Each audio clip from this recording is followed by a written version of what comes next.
In this video, we're going to explore the tool Cinemachine. This will allow us to direct our camera and animate it using the timeline. To get started, I've downloaded an asset pack from the Asset Store. The low poly environment pack will allow us to see Cinemachine through an actual scene rather than blank space. To get started, we go to the Cinemachine menu and we're going to create a Dolly camera with track.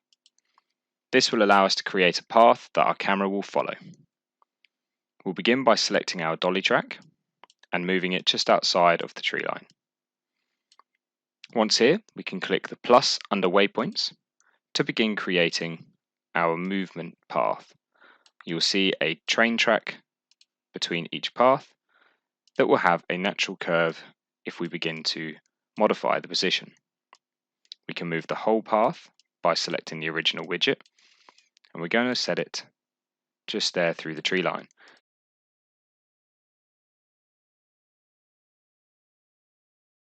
So we have our camera path set up, and you'll see that on our main camera we now have this icon. This is the Cinemachine brain.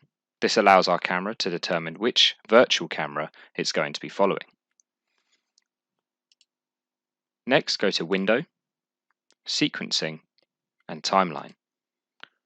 The timeline is where we're going to animate our camera and tell it when and where to go. We're going to create an empty game object, and we'll call this Timeline.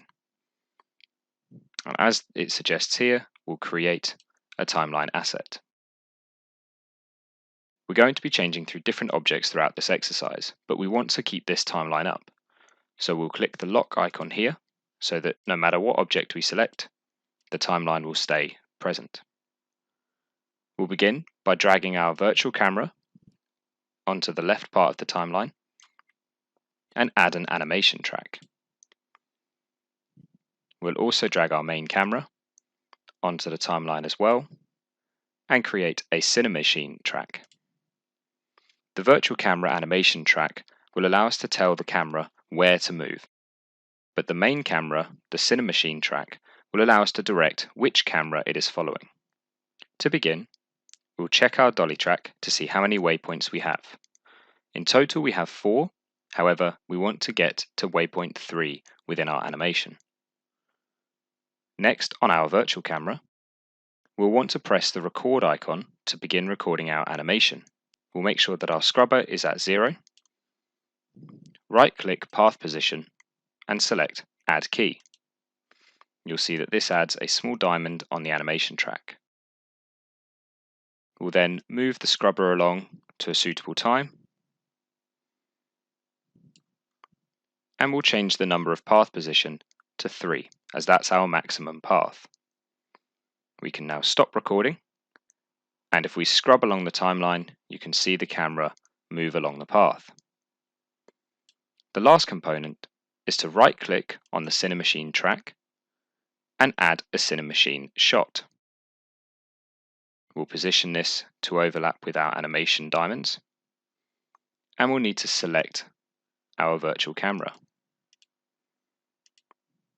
If we now hit play, you'll see our camera moves through the scene as we suggested.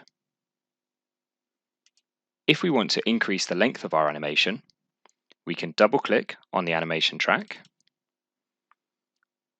use the mouse wheel to scroll out, and then we can simply highlight by clicking and dragging and moving our end icons up. Click the X to close the window, and make sure that your Cinemachine shot is extended to a similar time as well. Now if we press play, the same animation will run, but it will be over a longer period of time.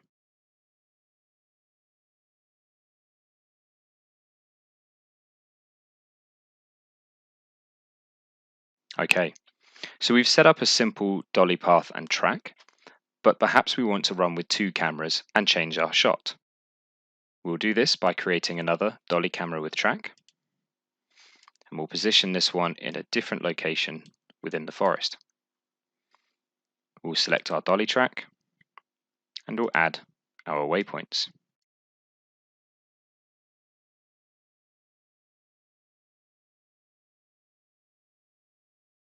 We'll move this one quite far off so we can see the impact this has.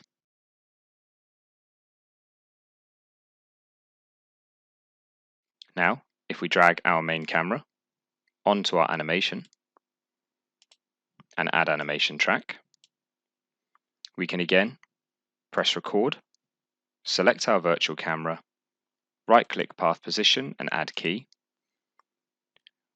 We will go to about halfway, right-click, add key, and then to about the end, where we'll make this equal 2, as that's the maximum amount of waypoints we have on our path.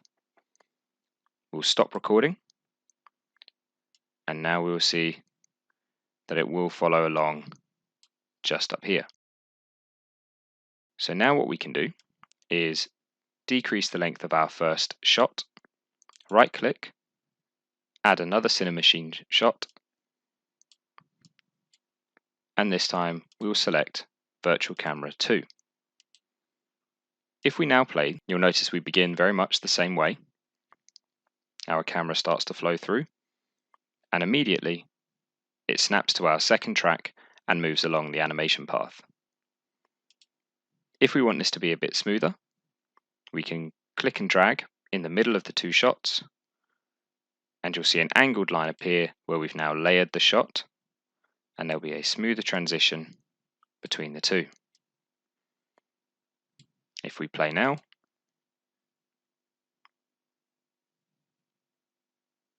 the first animation will begin as normal, and it will smoothly blend to the other shot.